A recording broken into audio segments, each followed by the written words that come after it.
Sanibonani, beautiful people, and on this edition of Plugged In, we are tapping you into the pulse of not only what's happening in South Africa, but what's happening in the West. You'll get what I'm saying later on. Let's get into it, darling. Talking about the news that's happening in the world, what is the energy that's going on in France?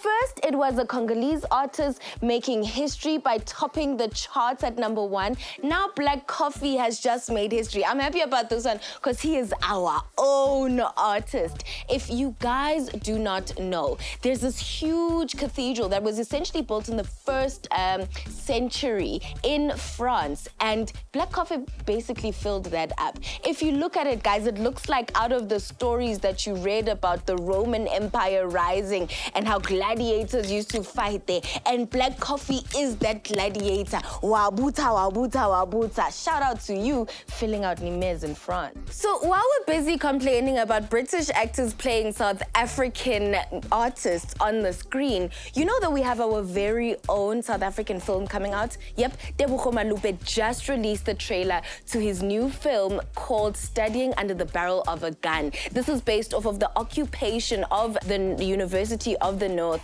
in Turfloop, Limpopo, that happened in '86, 10 years after the youth uprising. This is a beautiful story about the South African struggle, what young people had to go through, and it shows you the link between the uprisings of 1976 and the occupation, the military occupation that took place in 1986 in Turfloop. You guys have to check it out. Kabza De Small is on a generational run. This man is working, and this guy is in love with passing on the torch. I mean, we got Young Stunner because of him, and now we have a new project by an artist that we are actually familiar with, The Big Hash. So it seems that Kabza De Small is passing on the torch because he's managed to get Hash to jump on some piano, some soulful piano. The first track that they have of the album is out now with Cly, and I'm just looking forward to the full project, man. Shout out to all of y'all. Shout out to Eeque. I'm loving this trend of artists bringing us into their lives via entering the YouTube vlogging gang. We saw DJ Zinhle doing it. She even has a podcast, Lu Oskido now, and we have another one. We have Eeque. Mara, in this vlog that he posted, Eeque said, I don't like spending a lot of money. But that whole vlog, we just saw him tapping. Do you guys remember how 5 years ago, online streaming services was the big craze because we were all stuck in our homes? Well, now vertical series have become the craze, and we even have people like Kevin Hart who are changing. Remember our Kevin? They are the ones that usually have their comedy specials on those streaming services. Well, now his production company, I think it's called LOL Production House, they are investing in a new vertical series. And Kevin Hart is not the only celebrity that has hopped on this trend. You have people like the Kardashians that are hopping on it as well,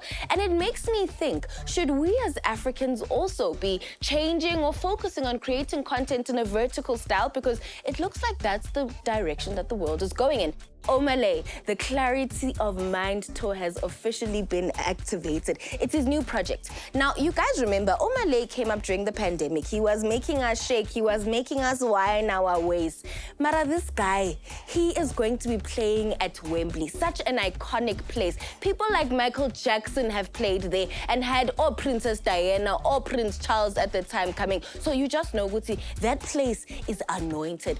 My only thing is that he's pretty problematic, or rather, his music is pretty problematic. So my gents, if you are planning on going to any of the Omah Lay concert tour shows, not only the one in Wembley, just make sure that when you take your girlfriend, just keep her far away from the stage. We don't want to repeat of what happened last time. You know, this story about Black Coffee and Omah Lay is making me really think about all of the tours that are going to be coming to South Africa. But show me, we must prepare our pockets for the tickets because you know Bass Pulse is going to be at all of them, right? You know that. Make sure that you stay tuned on the channel. Don't change, okay? Keep it locked in to channel 322. Once again, leave it all like I kill it right, and I'm see y'all next time. But for now, we out.